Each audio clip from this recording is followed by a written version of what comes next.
السمیع العلیم العظیم الحفیظ بوجہ الکریم وسلطانہ القدیم من الرجس الخبیث المخبث الشیطان اللعین الرجیم وقبیلہ ونفخہ ونفسہ وہمزہ بسم اللہ الرحمن الرحیم۔ تمام نبیوں کے سردار حضرت محمد صلی اللہ علیہ وآلہ وسلم اور تمام مذاہب کے سردار دین اسلام کے پیروکاروں، السلام علیکم طبتم۔ آج کی گفتگو 27ویں مرحلے میں داخل ہوئی۔ آج ان کے بارے میں گفتگو کرنا چاہتا ہوں امام المصنفین،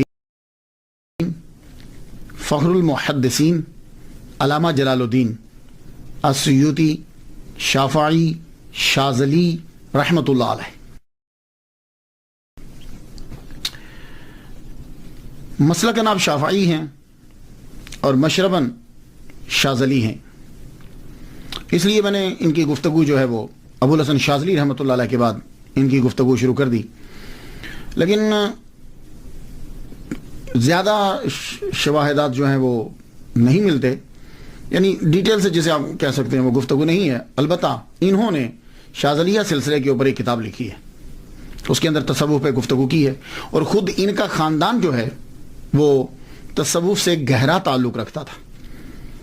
چونکہ علامہ جلال السیوطی رحمۃ اللہ علیہ کی مخالفت رہی اس دور کے نام و نہاد صوفیہ سے، اس لیے لوگوں نے یہ سمجھا کہ یہ صوفی نہیں تھے، تصوف سے ان کا کوئی تعلق نہیں تھا۔ آئیے گفتگو بڑھاتے ہیں۔ سب سے پہلے جیسے ہمارا معمول ہے کہ ہم سب سے پہلے دیکھتے ہیں نام پہ تھوڑی سی گفتگو ہو جائے۔ جلال الدین امام المصنفین فخر المحدثین، آپ مینی کو جانتے ہیں۔ 3 جو ہیں ٹائٹل میں دیکھتا ہوں ان کے نام کے ساتھ۔ ایک ہے السیوطی، آسیوطی، الف کے اوپر زبر، شروع میں الف ہے، السیوطی، ابن القطب اور الشاذلی، یہ 3 ٹائٹل ہیں۔ یہ جو السیوط ہے نا، اس کے تلفظ میں 2 باتیں قابل غور ہیں۔ پہلی بات تو یہ ہے کہ اکثر الف چھوڑ جاتے ہیں، سیوطی کے علامہ جلال الدین سیوطی نے یہ کہا ہے۔ یہ اصل میں آسیوط محافظہ ہے، یعنی جس طرح ہمارے ہاں صوبہ کہتے ہیں یا ضلع کہہ لیتے ہیں، ایسے سمجھ لیجیے، مثال دے رہا ہوں۔ اس طرح ایجپٹ کے اندر یہ محافظہ ہے، یعنی صوبہ سمجھ لیجیے یا ضلع سمجھ لیجیے۔ سیوط آج بھی ہے یہ صوبہ۔ باقی کچھ لوگ سین کے اوپر جو ہیں وہ شد پڑھتے ہیں، السیوطی، یا کے اوپر بھی، لیکن میں نے جب دیکھا کہ ایجپٹ میں جب شہر ہے تو اس کا پروننسیشن کیا ہے، تو وہ کہتے ہیں السیوط، الف کے اوپر زبر، سین کے اوپر پیش، یا کے اوپر پیش، واو ساکن، سیوط۔ تو جب یہ چل رہا ہے تو ٹھیک ہے، باقی خیر آپ کی مرضی ہے۔ تو السیوط اس میں چونکہ آپ پیدا ہوئے ہیں اس لیے السیوطی جو ہے وہ کہلائے، لیکن بولتے ہوئے ہم الف جو ہے وہ چھوڑ دیتے ہیں، حمزہ چھوڑ دیتے ہیں۔ دوسرا، آپ کے نام کے اندر ٹائٹل جو ہے وہ ابن القطب، کتابوں کا بیٹا، کتابوں کا بیٹا، سن آف بکس، یہ آپ کو کیوں کہا جاتا ہے؟ اس کی 2 ریزن ہیں۔ پہلا تو یہ سمجھ لیں کہ جب مضاف الیہ جو ہے وہ غیر جنس ہو تو پھر جنس باب ہوتا ہے نا، غیر جنس تو باب نہیں ہو سکتا۔ تو جب غیر جنس ہو تو پھر یہ ذہن نشین کر لیجئے کہ اس کا معنی، ابن کا معنی اس وقت سن نہیں کریں گے، پھر یہ ہوگا کہ اس کو سن اس لیے بول دیا جاتا ہے کہ اس کا اس کے ساتھ تعلق بڑا گہرا ہوتا ہے۔ جیسے قرآن مجید نے استعمال کیا ہے وابن السبیل، راستے کا بیٹا، تو راستہ ابا تو نہیں ہے، چونکہ وہ گھر سے چلا اور وہ مسلسل سفر کرتا رہا ہے، اور دوران سفر تعلق انسان کا راستے کے ساتھ زیادہ ہوتا ہے، اس لیے اس کو ابن السبیل کہہ دیا۔ سمجھ آگی؟ اسی طرح ابن الوقت کہتے ہیں، وقت کا بیٹا۔ اس کو وقت کا بیٹا کیوں کہا جاتا ہے؟ وقت اس کا ابا تو نہیں ہے، لیکن وہ وقت کے ساتھ بڑا تعلق رکھتا ہے، نہ انسانیت کے ساتھ تعلق رکھتا ہے، نہ لا کے ساتھ تعلق رکھتا ہے، وہ وقت کے ساتھ جیسا وقت ہو ویسا وہ بن جاتا ہے، تو کہتے ہیں یہ ابن الوقت ہے، ابن الوقت ہے۔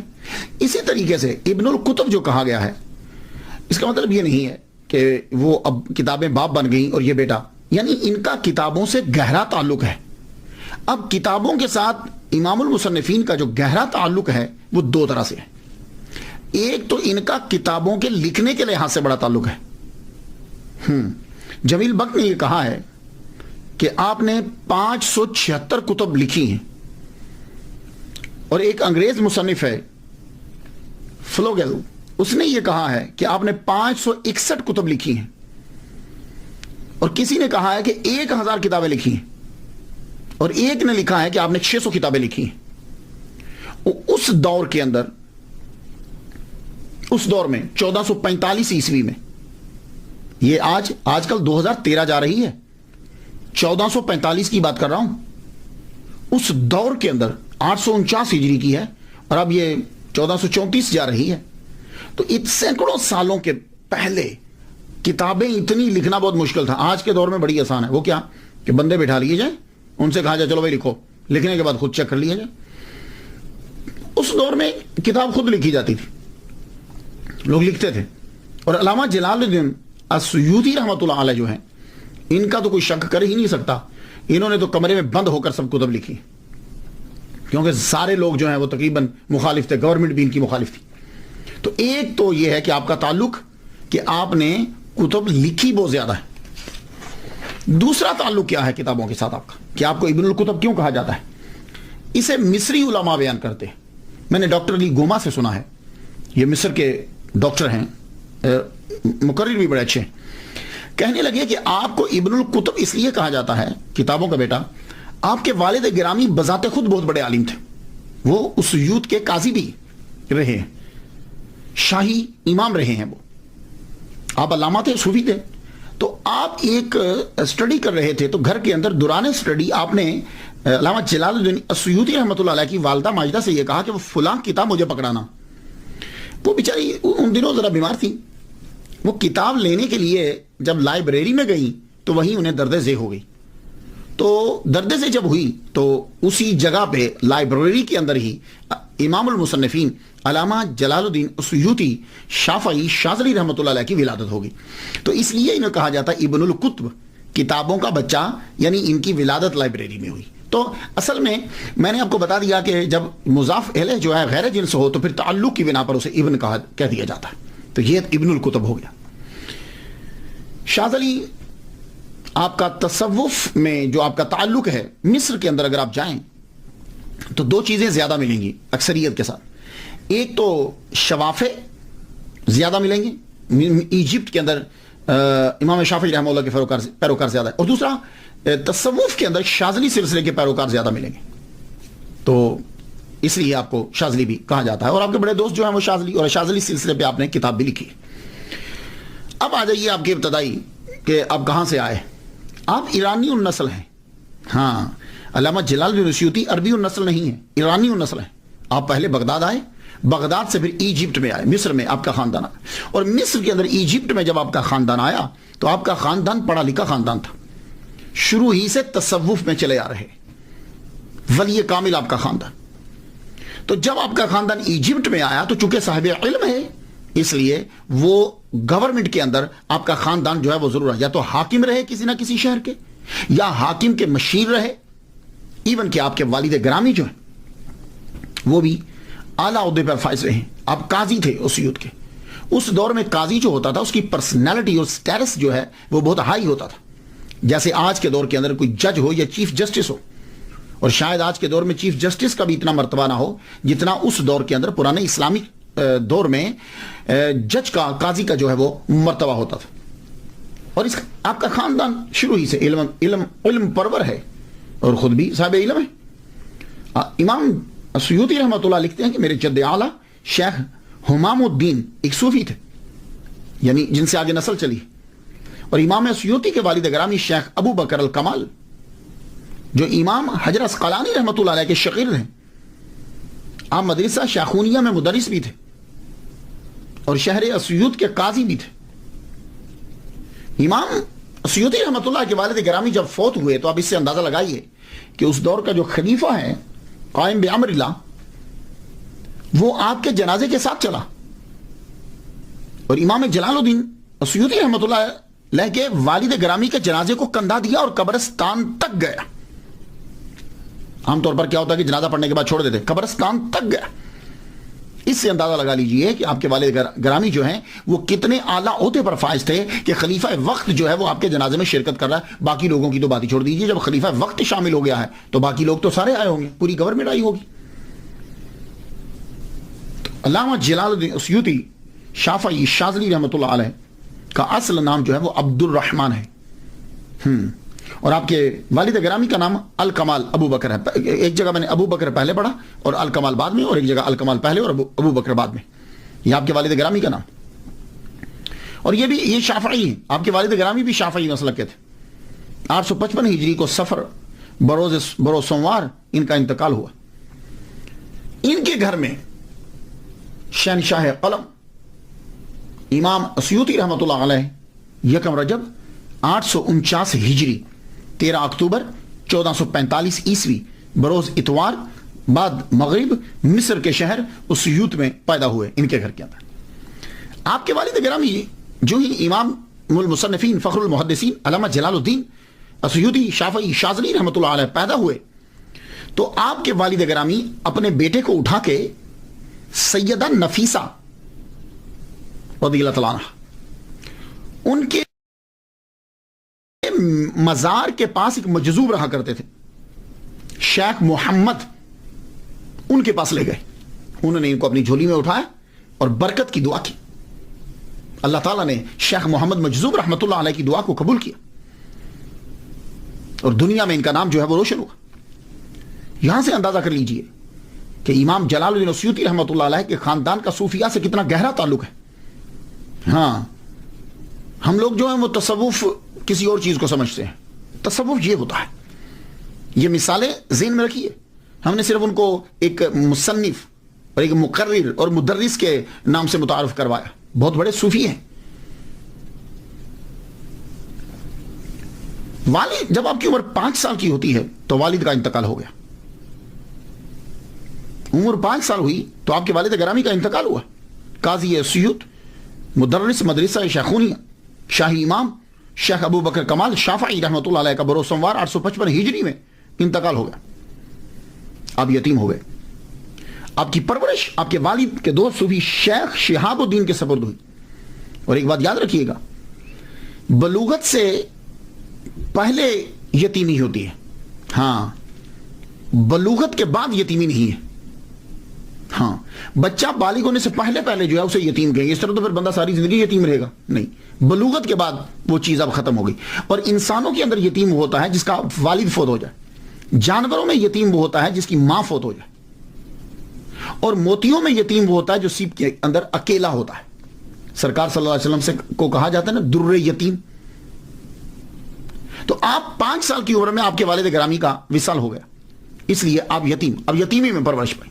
اور آپ کے والد گرامی نے جانے سے پہلے ہی ان کے جو ہے گارڈین مقرر کر دیے تھے. آپ کی تربیت کے لیے صوفی شیخ شہاب الدین یہ صوفی کے حوالے کیا. اور پھر کمال الدین ابن حمام یہ بھی حنفی ہیں، یہ حنفی ہیں، ان کے حوالے کیا. انہوں نے بھی حق ادا کر دیا بچے کی تربیت کا. میں سمجھتا ہوں کہ شاید اسی لیے امام المصنفین فخر المحدثین علامہ جلال الدین اسیوطی شافعی شاذلی رحمۃ اللہ علیہ نے امام اعظم مسلک حنفی کے اوپر بھی کتاب اس لیے شائع لکھی. آپ تقریباً 8 سال کے ہوئے تو آپ نے قرآن مجید زبانی یاد کر لیا. یہ تقریباً ہمارے جو اسلاف ہیں ہمارے بڑے 7-8 سال کی عمر میں قرآن یاد کر لیتے ہیں. ہاں، ہم 7-8 سال کی عمر میں شروع کرواتے ہیں، وہ 7-8 سال میں قرآن پڑھ چکے ہوتے تھے. 7-8 سال کی عمر میں قرآن مجید جو ہے وہ حفظ کر لیا. اور پھر اسی 8 سال یہ ابتدائی اسی عمر کے اندر ہی 10 سال کی عمر سے پہلے آپ نے ابن مالک اندلسی کی الفیہ فی النحو والصرف یاد کر لی. منہاج الوصول فی علم الاصول یاد کر لی. ابن تقی کی العمدۃ الاحکام بچپن میں ہی یاد کر لی. یہ متداولہ جو کتابیں یہ یاد کر لی. علامہ شہاب الدین شارم سامی سے پھر آپ نے علم الفرائض سیکھا. شرف الدین مناوی رحمہ اللہ سے شافعی فقہ سیکھی. علامہ بلقینی رحمۃ اللہ علیہ سے علم فقہ سیکھی. تقی الدین شبلی حنفی رحمہ اللہ سے 4 سال آپ نے عربی اور حدیث سیکھی. شیخ محی الدین الکافیہ جی یہ ایک ڈاکٹر ہیں مصر کے، ان سے میں نے پروننسیشن جو ہے وہ یہ سیکھا. الکافیہ جی ہے یہ، ان سے اصول تفسیر سیکھی 14 سال لگا کر. عبد القادر انصاری سے حدیث اور رسول حدیث سیکھا. یہ میں نے آپ کو بتایا کہ آپ نے یہ کتنا عرصہ حدیث اور تفسیر میں 16 سال لگائے.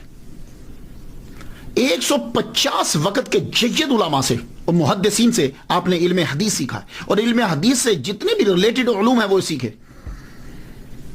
تو کتابوں میں لکھا ہے کہ 17 سال کی عمر کے اندر آپ نے تمام مروجہ علوم جو ہیں وہ سیکھ دیے 17 سال کی عمر میں, اور 17 سال کی عمر میں ہی آپ کو تدریس کے مقام پہ مدرس کی سیٹ پہ بٹھا دیا.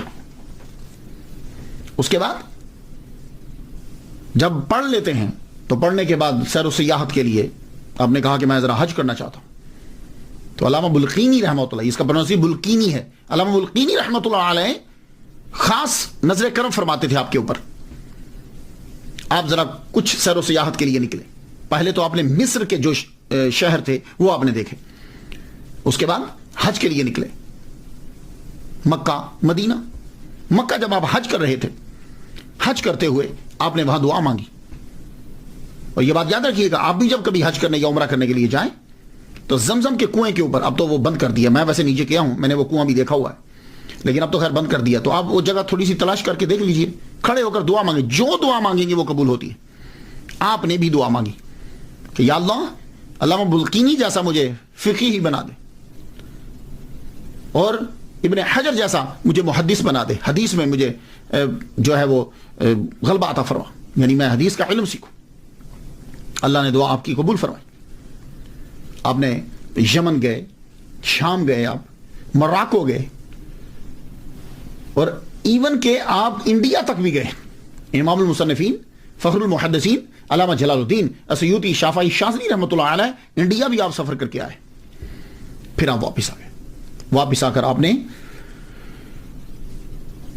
تدریس شروع کر دی. سب سے پہلے آپ نے مدرسہ شیخونیہ کے اندر جو ہے وہ تدریس شروع کی. یہاں میں ایک بات عرض کر جاؤں تو 24 سال میں جو ہے وہ آپ فارغ ہوئے پڑھ کر, تو فارغ ہوئے تو فارغ ہوتے ہی آپ کو مدرس لگا دیا گیا. اس کے بعد 24 کے بعد پھر 3 سال گزرتے ہیں, اس میں سیاحت بھی ہے اور اس میں مفتی کا کورس بھی ہے. اور جب علامہ بلقینی رحمۃ اللہ علیہ نے آپ کی صلاحیت کو دیکھا تو آپ کو فتویٰ دینے کی اجازت دے دی 27 سال کی عمر میں. یہ میری تحقیق تھی, ویسے جو کتابوں میں تھا میں نے آپ کو پہلے سے بتا دیا. حافظہ اللہ تعالیٰ نے کمال کا دیا تھا, اور یہ خدا کی بڑی عطا ہوتی ہے. عالم دین کے لیے حافظہ بہت ضروری ہے, ورنہ پڑھتے تو ہم رہتے ہیں, چیز جو ہے وہ بھول جائے تو فائدہ کیا. 2 لاکھ احادیث آپ کو زبانی یاد تھی.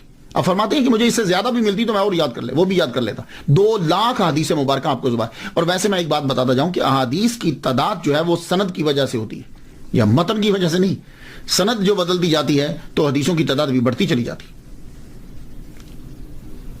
علامہ محمد حسین الذہبی رحمۃ اللہ علیہ فرماتے ہیں کہ وہ بیک وقت امام المصنفین فخر المحدثین علامہ جلال الدین بیک وقت محدث, فقیہ, مفتی, ادیب, مورخ, نحوی, اور اس کے ساتھ ساتھ مقام اجتہاد اور مرتبہ تجدید پر فائز تھے. اور آپ کی پہلی تحریر جو ہے وہ تعوذ اور تسمیہ, یعنی اعوذ باللہ من الشیطان الرجیم کے اوپر اور بسم اللہ الرحمن الرحیم کے اوپر ہے آپ کی کتابیں پہلے. ویسے اکثر دیکھا ہے میں نے کہ جو بھی لکھنا شروع کرتے ہیں وہ پہلے انہی کے اوپر لکھتے ہیں. میں نے 12 کتابیں میں نے لکھی ہیں, ابھی بھی سلسلہ جاری ہے. میں نے بھی پہلی کتاب جو لکھی بسم اللہ اور ہماری زندگی. اور میں جب امریکہ آیا 2000 کے اندر تو یہاں خطیب لگا آ کر میں ہیوسٹن میں, تو میں لائبریری کو ایک دن دیکھ رہا تھا تو مجھے لائبریری کے اندر وہ کتاب مل گئی بسم اللہ اور ہماری زندگی. اور میری ایک اور کتاب ہے امریکی اسکالر کے 4 سوالوں کے جواب, وہ میرے آنے سے پہلے یہاں امریکہ یہاں مسجد کی لائبریری میں تھی. تو میں دیکھ کر بڑا خوش ہوا, حاضر رحمت تو میرا بھی اللہ تعالیٰ کی. تو تعوذ اور تسمیہ جو ہے یہ آپ نے پہلے لکھی, تو اللہ تعالیٰ نے آپ کی دعا کو جو ہے وہ قبول فرما لیا جو آپ نے زمزم کے اوپر دعا مانگی تھی. اللہ اکبر جل شان. اور جب تک آپ تدریس کرتے رہے تحریر کم رہی. ہاں, جب تک آپ پڑھاتے رہے ہیں تب تک تحریر کم ہے. آپ کے پہلے 40 سالہ دور کے اندر تحریر آپ کی بڑی کم ہے. تقریر ہے, تدریس ہے, تحریر کم ہے. یہ جتنی بھی آپ کی تحریر تصنیف ہے یہ آپ کی 40 سال کے بعد کے دور کے اندر بڑی تیزی کے ساتھ جو ہے وہ بڑی. اللہ تعالیٰ نے آپ کو لکھنے کی بڑی صلاحیت عطا فرمائی, اور آپ کہہ سکتے ہیں کہ یہ کرامت ہے. اور میں بھی علامہ جلال السیوطی رحمۃ اللہ علیہ اور اولیاء کرام کی جو کتابیں لکھی ہیں ان کو ان کی کرامات میں تسلیم کرتا ہوں میں، اور یہ ان کی سب سے بڑی کرامتیں ہیں، یہ بات یاد رکھیے. یہ جو ان کی کتاب ہوتی ہے یہ، لیکن ہمارے ہاں کیا ہوتا ہے کہ ہمارے ہاں جو مصنف ہو یا جو تقریریں کرتا ہو اسے لوگ کم ہی ولی مانتے ہیں، یا اسے ولی نہیں مانیں گے. ہمارے ہاں کوئی ایک علیحدہ سا ہمارا ایک تصور ہے، تحریر کے اندر اور تدریس کے اندر، تقریر کے اندر مشغول ہو جاتا ہے، ہم اسے اس طرح کا ولی کامل نہیں مانتے. حالانکہ میرا وجدان یہ کہتا ہے کہ جو کتاب ہے یہ وہ دکھائی ہوئی کرامت سے زیادہ بڑی ہوتی. داتا گنج بخش علی حجویری رحمۃ اللہ علیہ، آپ نے خانہ کعبہ لوگوں کو دکھا دیا تھا، لیکن میں ان کی کتاب کشف المحجوب کو اس کرامت سے بڑی کرامت مانتا ہوں، کیونکہ جن لوگوں نے خانہ کعبہ دیکھا تھا وہ تب کے تھے. آج کے جو ہیں وہ اتنا فائدہ اس بات سے نہیں اٹھا رہے جتنا فائدہ وہ کشف المحجوب سے اٹھا رہے. میں جس لحاظ سے بات کر رہا ہوں، مخالفت کرنے والے تو بیان عجیب طریقے سے کریں گے، لیکن میرے نزدیک ولی کامل کی لکھی ہوئی کتاب جو ہے وہ اس کی سب سے بڑی کرامت ہوتی. اب لوگوں کی ذہنیت کا اندازہ آپ اس بات سے لگا لیجئے. پیر میر علی شاہ صاحب بڑے زبردست بزرگ ہیں. پیر میر علی شاہ صاحب نے مرزائیوں کا ناطقہ بند کر کے رکھ دی. آپ نے کتابیں لکھنا شروع کر دی تو لوگوں نے جا کے خواجہ اللہ بخش توسیع رحمۃ اللہ علیہ کو جا کے شکایت لگا دی کہ پیر صاحب گولڑا شریف جو ہیں مولویوں کی طرح قادیانیوں سے الجھ پڑے ہیں، صوفیاء کو مناظروں سے کیا کام. سن رہے ہیں آپ کہ یعنی پیر میر علی شاہ صاحب کی جا کے شکایت لگائی کہ صوفیوں کا کیا کام ہے مناظرے کرنا اور کتابیں لکھنا. لو یہ ہے ایک کانسیپٹ. میں اس پس منظر میں بات کر رہا ہوں. تو پیر میر علی شاہ رحمۃ اللہ علیہ کو توسا شریف جانا پڑا. شدید گرمی کے اندر آپ تشریف لے کر گئے. جولائی کا مہینہ تھا. جولائی کے مہینے میں شدید گرمی میں آپ توسا شریف گئے پیر میر علی شاہ صاحب. آپ جب وہاں پہنچے تو جا کر خود بتلایا. اب آپ وہ جملے میں آپ کی نظر کرتا ہوں، سن لیجیے. دوران گفتگو عرض کیا، حضور میں مناظرہ کرنے میں معذور ہوں. حضور جس طرح مرزائی دلائل دیتے ہیں، اگر کوئی صاحب علم تردید کر سکے تو مجھے مناظرہ کرنے کی ضرورت ہی نہیں. اگر مسلمان ہی نہ رہیں گے، اب یہ جملہ سنا پیر میر علی شاہ صاحب نے کیا کہا، اگر مسلمان ہی نہ رہیں گے تو صوفیاء کرام تصوف کی تعلیم کسے دیں گے؟ تو تقریر اور کتاب بہت ضروری ہے. اس لیے میں ولی کامل کی کرامات میں سے سب سے بڑی کرامت ان کی تقریر کو اور ان کی تحریر کو سمجھتا ہوں. عوام الناس کے نزدیک کتابیں جو تعبد لوگوں کو فائدہ دیتی ہیں ضروری ہے.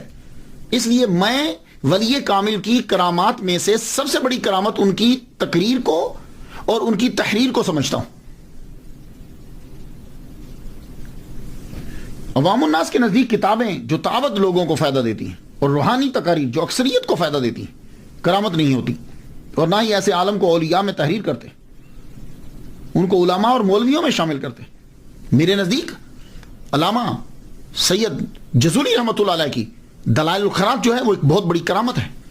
میرے نزدیک امام بصیری شاذلی رحمۃ اللہ علیہ کا قصیدہ بردہ ایک بہت بڑی کرامت ہے. میرے نزدیک علامہ ابو الحسن شاذلی رحمۃ اللہ علیہ کا حزب البار ایک بہت بڑی کرامت ہے.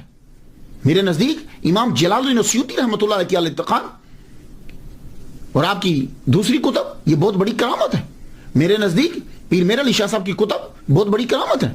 میرے نزدیک پیر کرم شاہ صاحب کی لکھا ہوا قرآن مجید کا ترجمہ ایک بہت بڑی کرامت ہے. میرے نزدیک تفسیر نعیمی مفتی احمد یار خان نعیمی رحمۃ اللہ علیہ ان کی یہ کتاب تفسیر نعیمی بہت بڑی ان کی کرامت ہے. یہ بات یاد رکھیے گا.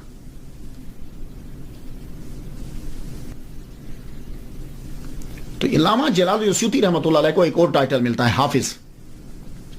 یہ جو حافظ کا ٹائٹل ہے یہ بھی آپ کو ملا. حافظ کیسے کہتے ہیں؟ حافظ تین کے لیے استعمال کیا جاتا ہے، دھیان سے سن لیجیے. حافظ کہتے ہیں عام طور پر جو قرآن مجید یاد کرے ہم اس کو حافظ کہتے ہیں، وہ بچہ حافظ ہوتا ہے. ایک حافظ وہ ہوتا ہے نبینا کو بھی حافظ بولتے ہیں. وہ جی حافظ جی آ گئے ہیں، حافظ جی آ گئے ہیں. اس کو حافظ کیوں بولتے ہیں؟ وجہ یہ ہے کہ جس کی آنکھیں کمزور ہوتی ہیں یا نہیں ہوتی اس کی یادداشت کی پاور بڑی ہوتی، قوت یادداشت بڑی ہوتی. آپ نے نبیناؤں کو دیکھا ہے بڑی جلدی یاد کر لیتے، تو اس کو بھی شاید حافظ جی اس لیے کہہ دیتے ہیں کہ وہ یاد بڑی جلدی کرتا ہے. اور یا یہ وجہ ہوگی کہ جتنے پرانے دور میں نبینا ہوتے تھے وہ زیادہ تر حافظ قرآن ہوتے تھے. اور جب گفتگو حدیث میں چلے گی تو کسی کو حدیث میں اگر حافظ کہیں گے تو یہ یاد رکھیے کہ حدیث کے شعبے میں حافظ اسے کہا جاتا ہے کہ جس کو 1,00,000 حدیثیں اسناد چین کے ساتھ یاد ہوں. حافظ الحدیث جس کو 1,00,000 حدیثیں 100,000 حدیث ود چینز اس کو, تو آپ کو 2,00,000 حدیثیں یاد تھی. اللہ اکبر جل شانہ. اور آج کل میں ایک طریقہ آپ کو بتا دوں, بڑی چیزوں میں انگریزوں میں نے پہلے دیکھا ہے, ان کی بکس جب میں پڑھتا ہوں انگریزوں کی اسلام کے اوپر لکھی ہوئی, تو مسلمانوں کے اندر بھی میں نے بڑا طریقہ دیکھا. کسی کی ٹھکائی کرنی ہو نا یا کسی کی مخالفت کرنی ہو تو آج کل پتہ کیا طریقہ ہے, پہلے ہاں بڑا اچھا آدمی ہے, بڑی اچھی تقریر کرتا ہے, بڑا اچھا لکھتا ہے, وہ اس کی فلاں خوبی بھی ہے, کسی کی بات نہیں کرتا, آخر میں وہ برائی بیان کر دیں گے. یہ سلسلہ چلے گا نہیں, خوبیاں بیان کرتے ہوئے آخر میں برائی بیان کر دیں گے. یہ طریقہ کار انگریزوں کا ہے, منافقوں کا, اور یہ آج کے مسلمانوں نے بھی اپنایا ہوا ہے. آپ دیکھ لیجئے, ماشاءاللہ بہت اچھی تقریر کرتے ہیں آپ, لیکن یہ ہے وہ جب لیکن کہے گا نا تو اب وہ کوئی کام کرے گا. تو یہ ایک طریقہ ہوتا ہے. اسی طرح علامہ جلال الدین السیوطی رحمۃ اللہ علیہ کی لوگوں نے سیرت بیان کرتے ہوئے اس طریقے کو اپنایا. ان میں سے ایک شمس بریلوی ہیں, ستارہ امتیاز, مشہور ہیں وہ. انہوں نے کیا کہا ہے ذرا سنیے. علامہ جلال الدین السیوطی رحمۃ اللہ پہ کیا کہتے ہیں؟ کہتے ہیں آپ نیک سیرت اور زاہدانہ طبیعت کے مالک تھے. سن رہے ہیں جملہ, نیک سیرت اور زاہدانہ طبیعت کے مالک تھے, مگر آپ کے اندر عاجزی و انکساری کا مادہ کم تھا. یہ شمس بریلوی ستارہ امتیاز سیرت لکھ رہے ہیں. اب آپ مجھے بتا دیجئے, نیک سیرت تھے علامہ جلال الدین, زاہدانہ طبیعت تھی علامہ جلال الدین کی, لیکن ان کے اندر عاجزی و انکساری کا مادہ کم تھا. تو جب عاجزی و انکساری کا مادہ کم ہوگا, اب انہوں نے یہ نہیں بتایا کتنا کم ہے, اب جب وہ کم ہوگا تو جب ایک چیز کا اثبات ثابت نہیں ہو رہا تو نفی ثابت ہوگی, اس کی جو دوسری سمت ہے وہ ثابت ہو جائے گی. تو جب عاجزی و انکساری کا مادہ کم ہے تو پھر تکبر کا مادہ ہوگا, یہی ہوگا نا. اب مجھے سمجھ نہیں آتی کہ لوگ جب اس قسم کی تعریف کرتے ہیں ان کا مقصد کیا ہوتا ہے. 10 صفات کسی کی گنوا کر آخر میں اگر تم اس کی توہین کر رہے ہو, کوئی خامی بیان کر رہے ہو, تو یہ اسی طرح ہی ہے کہ کسی آدمی کو دودھ کا بھرا ہوا پیالہ دیا جائے, بیچ میں ایک مینگنی ڈال دی جائے, آخر میں وہ بکری کی مینگنی, بکری کا دودھ کا پیالہ بھرا دے دیا جائے اور آخر میں ایک مینگنی ڈال دی جائے, لے لیجیے جی پیالہ بہت اچھا ہے, دودھ بڑا اچھا ہے, بیچ میں مینگنی تھی, کون پیے گا بھائی؟ یہ کیا طریقہ ہے؟ یہ آج کل طریقہ ہوتا ہے کہ اپنی بھڑاس نکالنے کا اور بتانے کا کہ ہمارے پاس بڑا علم ہے.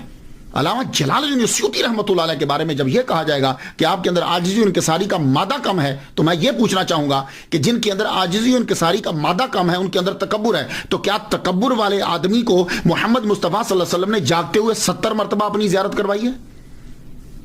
خدا کا خوف کیا کرو یار. جب بزرگوں کی بات کوئی بیان کرنے لگو تو اچھی چیزیں بہت ساری ہوتی ہیں, بہت اچھی چیزیں ہیں, ان کو بیان کرو. انور شاہ کاشمیری نے یہ بیان کیا ہے, 20 سے زائد مرتبہ جاگتے ہوئے حضور صلی اللہ علیہ وسلم کا دیدار ہوا. تو جس میں عاجزی و انکساری کا مادہ کم ہے, جو استادوں کا مذاق اڑاتا ہے, جو اساتذہ کو اپنے سے کم سمجھتا ہے, حضور اس کو دیدار کروائیں گے. کیا کہنے, مزہ تو آیا نا سیرت بیان کرنے کا. اور اعتراض کیا ہوگا؟ وہ ایک واقعہ ہے, اب پتہ نہیں اس میں اندر سچائی کتنی ہے اس واقعے کے اندر, میں نہیں جانتا, کیونکہ اولیاء کرام اور ان کے بارے میں جب واقعات بیان کیے گئے ہیں اس کی اتنی جانچ پڑتال نہیں ہوئی جتنی احادیث کے اوپر جانچ پڑتال ہوئی ہے, اتنی ان پہ نہیں ہوئی. جی وہ کستلانی جو تھے شہاب الدین, انہوں نے ان کی کتابوں سے چرا کے جو ہے نا وہ مواہب الدنیا والے معافی مانگنے کے لیے آئے. تو جب معافی مانگنے کے لیے آئے, یہ اندر بیٹھے ہوئے تھے, انہوں نے دروازہ کھٹکھٹایا تو کہا جی میں کستلانی ہوں تو مجھے معاف کر دیجیے. آپ نے کہا جاؤ, میں نے معاف کیا, دروازہ نہیں کھولا, تو پتہ چلا آپ میں تکبر بڑا ہے. میری بات سمجھ رہے آپ بھائی؟ اس سے کہاں سے, اب ذرا پوری بات سنیے گا, میں آپ کو بتلاتا ہوں. علامہ جلال الدین السیوطی رحمۃ اللہ علیہ, آپ کے پاس امام بائہقی رحمۃ اللہ علیہ کی کتب تھی. آپ صرف آپ تھے ایجپٹ کے اندر کے جن کے پاس ان کی کتب تھی. آپ نے ان سے لکھ کر آپ نے ٹاپک بنایا حضور کی سیرت کا. کستلانی نے مواہب الدنیا کے اندر علامہ جلال الدین السیوطی کا نام لکھے بغیر ڈائریکٹ لکھ دیا، امام بہقی کا حوالہ دے دیا۔ آپ نے پوچھا کہ آپ نے کیوں لکھا ہے؟ یہ قسطلانی جو ہیں یہ 2 سال چھوٹے ہیں ان سے۔ ایک بات، ایک تو امام جلال الدین السیوطی رحمہ اللہ سے چھوٹے ہیں، ٹھیک ہے۔ دوسری بات، امام جلال الدین السیوطی کی کتب پڑھنے والے ہیں، ٹھیک ہے، اور جو کتاب پڑھنے والا ہو یا ڈائریکٹ پڑھنے والا دونوں شاگرد ہوتے ہیں، تو گویا کہ امام جلال الدین السیوطی قسطلانی کے استاد ہوئے، رائٹ۔ اچھا، تیسری بات کہ آپ کا نام لیے بغیر آپ کا چرا کر اپنی کتابوں میں لکھ رہے ہیں، یہ مسٹیک ہے، ٹھیک ہے، اور آج بھی یہ جرم ہے۔ عدالت کے اندر یہ ثابت ہو گیا اور آپ نے یہ اقرار بھی کر لیا، تو امام جلال الدین السیوطی رحمہ اللہ نے کہا کہ بھائی تم میرا نام لکھ دیتے، میں تمہیں تھوڑی منع کرتا، میرا نام لکھ دیتے، اس کا تمہیں فائدہ ہوتا۔ ایک تو پتہ چل جاتا کہ عبارت پکی ہے، پختہ ہے، دوسرا آپ کے پاس یہ کتابیں ہی نہیں ہیں تو سرقہ کا الزام آپ کے اوپر نہ لگتا۔ اب وہاں سے چلے گئے، جب چلے گئے تو ایک دم خیال آیا، قسطلانی رحمہ اللہ کو خیال آیا، یار یہ بات میرے من میں کھٹکتی رہے گی۔ سر سے پگڑی اتاری، پاؤں سے جوتا اتارا، سیدھا ننگے سر اور ننگے پاؤں، بڑے علامہ ہیں بھائی، امام جلال الدین السیوطی رحمۃ اللہ کے گھر چلے گئے، دروازہ کھٹکھٹایا، کون؟ میں قسطلانی ہوں، احمد ہوں، احمد آپ کا نام تھا، میں احمد ہوں، میں ننگے سر اور ننگے پاؤں آیا ہوں آپ سے معافی مانگنے کے لیے۔ ہوئے ہوئے ہوئے، ننگے سر ننگے پاؤں۔ تو امام اندر بیٹھے ہوئے تھے، آپ نے کہا جاؤ، میں نے معاف کر دیا لیکن میں باہر نہیں آؤں گا۔ جانتے ہو کیوں؟ یہ عاجزی و انکساری کے مادے کی کمی کی وجہ سے نہیں ہے۔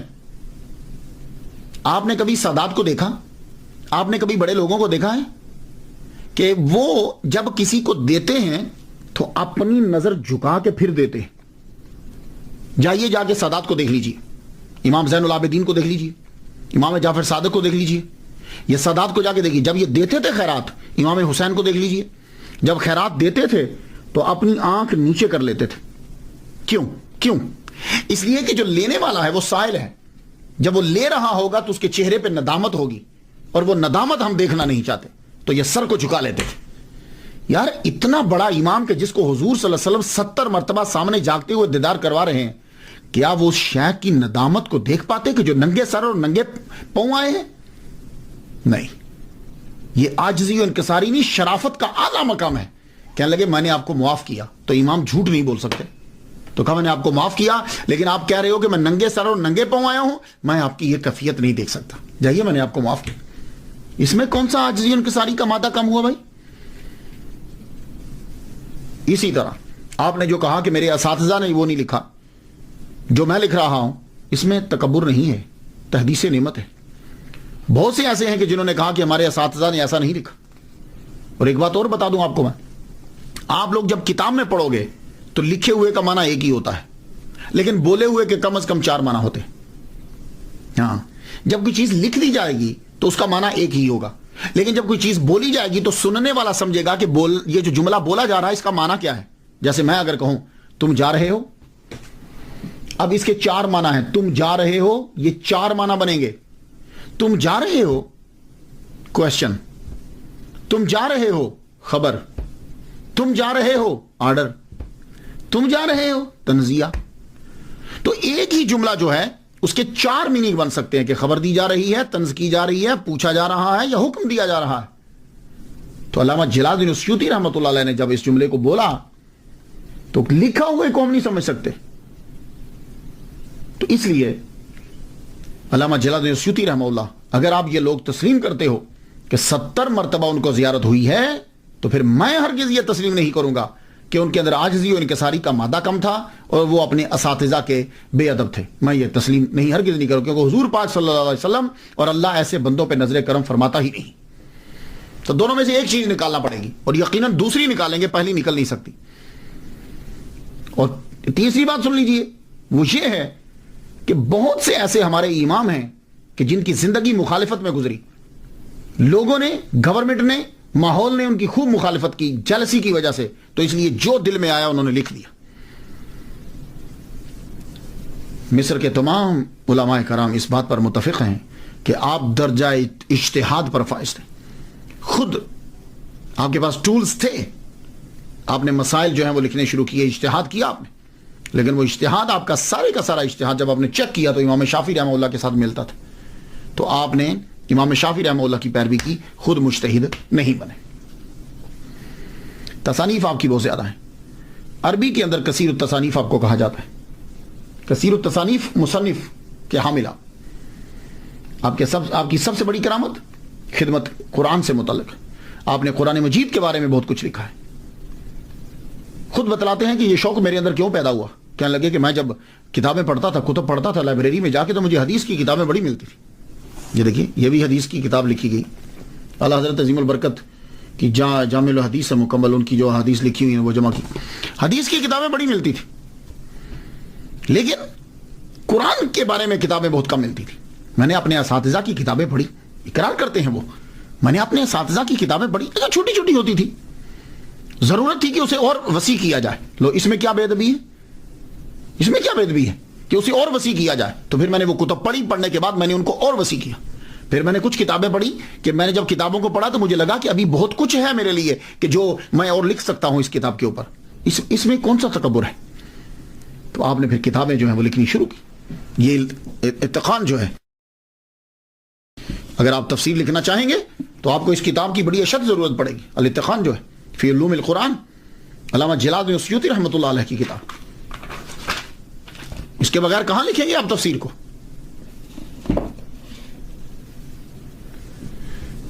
تفسیر جلالین زبردست, یہ آپ کی بہت بڑی کرامت ہے. جلال الدین محلی رحمۃ اللہ علیہ نے اسے لکھا. پھر 40 دن کے اندر, ان کی وفات کے بعد 40 دن کے اندر آپ نے تفسیر جلالین اسے مکمل کر دیا تفسیر کو. جلالین میں نے 2 جلال, جلالین تسنیہ کا صیغہ ہے, 2 جلال, ایک جلال الدین محلی, پھر اس کے بعد انہوں نے لکھی التبحیر فی علوم التفسیر, کشف الظنون, مجمع البحرین و مطلع البدرین, لباب المنقول فی اسباب النزول, مترک الاقران فی اعجاز القرآن, ترجمان القرآن, الاقلیل فی استنباط التنزیل. یہ آپ کی کتب ہے. پھر علم حدیث کے اندر آپ نے کتابیں لکھی, جمع الجوامع,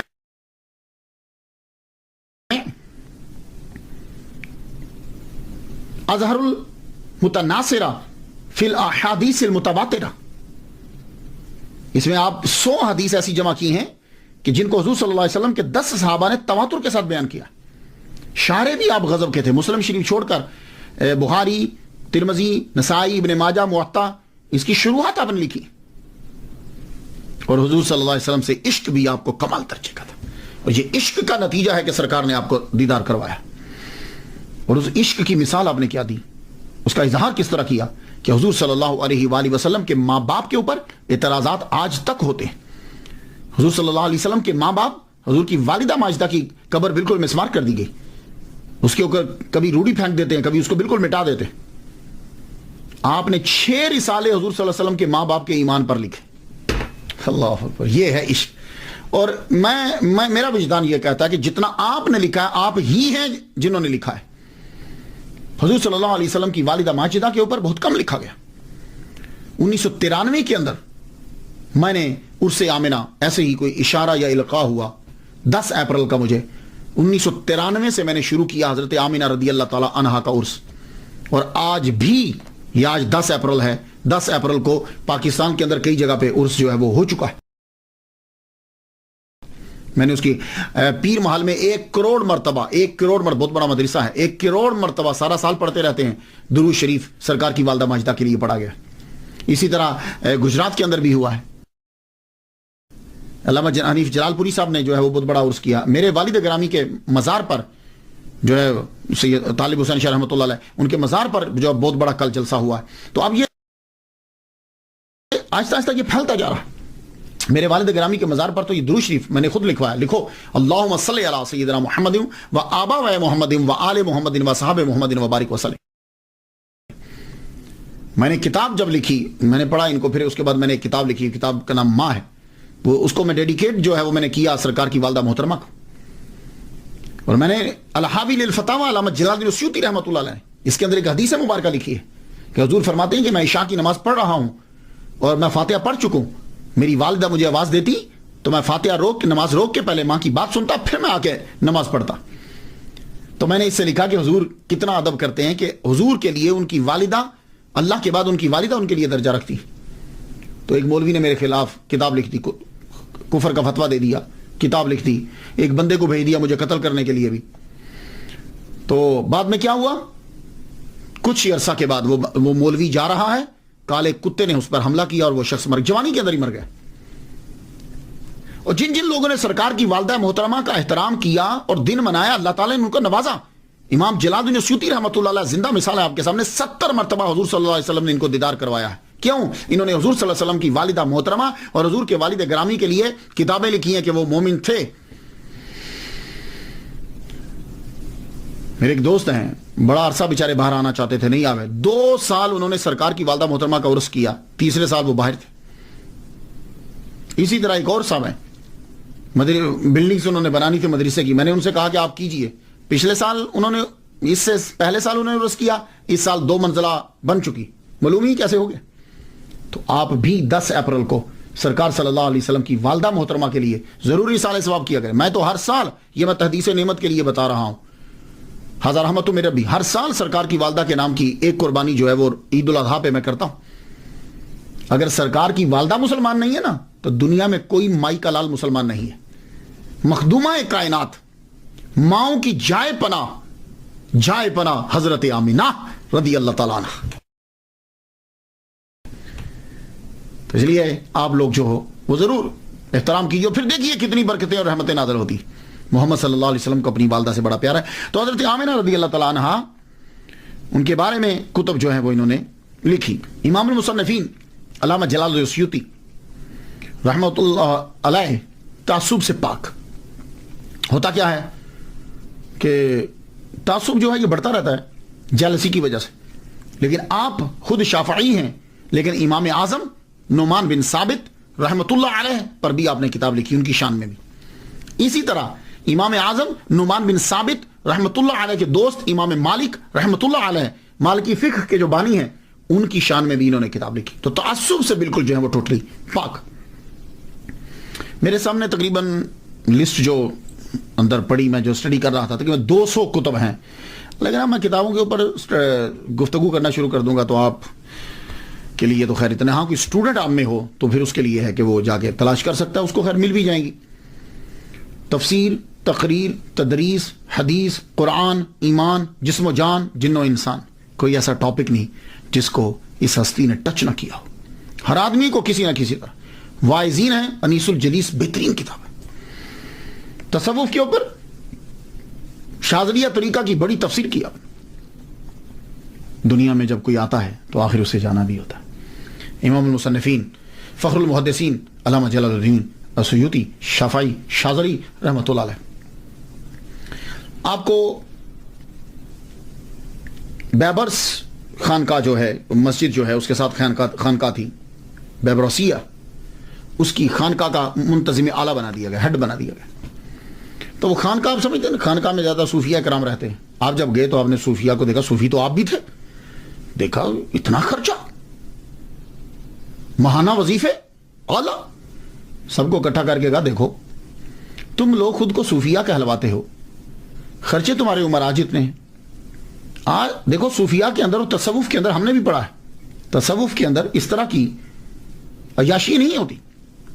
صوفیہ کرام تو توکل اسی چیز میں رہتے ہیں, اور تم لوگوں کے اتنے ماہانہ وظائف اور اتنی تنخواہیں, آپ نے ان کے ماہانہ وظائف کم کر دیے, خرچہ کم کر دیا. اس کا نتیجہ کیا نکلا؟ خانقاہ کے سارے صوفیہ جو اندر رہتے تھے نام و نہاد وہ سب آپ کے دشمن ہو گئے, اور آپ کے والد گرامی کا ایک دوست تھا وہ سب سے بڑا آپ کا دشمن ہوا, اور اتنی دشمنی بڑی ہوئی کہ بغاوت تک بات چل رہی. اور انہوں نے ایک بندے کو پیسے دے کے مقرر کیا کہ امام جلال الدین سیوطی کو قتل کر دیا جائے. آپ پر وہ شخص چاقو لے کے حملہ کرنے لگا کہ پیچھے سے کسی نے دیکھ لیا, شور کیا تو وہ بھاگ گیا. لیکن آپ کے اوپر اتنے جھوٹے مقدمات عدالت کے اندر پیش کیے گئے, اتنی سٹوریز بنائی گئی, آپ کو پولیس نے اریسٹ کر لیا. جب پولیس نے اریسٹ کیا 23 سال تک آپ المنچل میں, جسے آج کل روزۃ المقدس کہتے ہیں, 23 سال تک آپ نے چلا کاٹا. اتنا بڑا چلا ہوگا کسی کا؟ امام جلال الدین سیوطی رحمہ اللہ کو صوفی نہیں مانتے. 23 سال تک پھر آپ نے خود کو کمرے میں بند کر لیا. لوگوں سے ملاقات ان بہت بہت بہت ہی کم. تحائف لینے چھوڑ دیے. کوئی آتا جی میں تحفہ لے کر فرمان لگے. جن لوگوں کو یہی نہیں معلوم کہ عالم اور عارف اور جاہل صوفیاء میں فرق کیا ہے، ایسی قوم کے تحائف کو کیا لینا. تحائف. لیکن اس 23 سال کے اندر 22 سال کے اندر آپ نے بہت لکھا، خوب لکھا، اور سب سے زیادہ اسی عرصے میں جو ہے وہ لکھا ہے. پھر آپ کے ہاتھ کے اوپر ایک معمولی سا ورم ہو گیا. تو جمعۃ المبارک کی شب 19 جمادی الاولیٰ 9/11 ہجری آپ نے وصال فرمایا. روزہ دیکھ لیجئے. لیکن میں بڑا حیران ہوتا ہوں، روزہ ان کا جو ہے وہ بڑا بسیدہ سا ہے، تالا بھی بڑا کم دیر کھلتا ہے. کوئی لوگ جاتے ہیں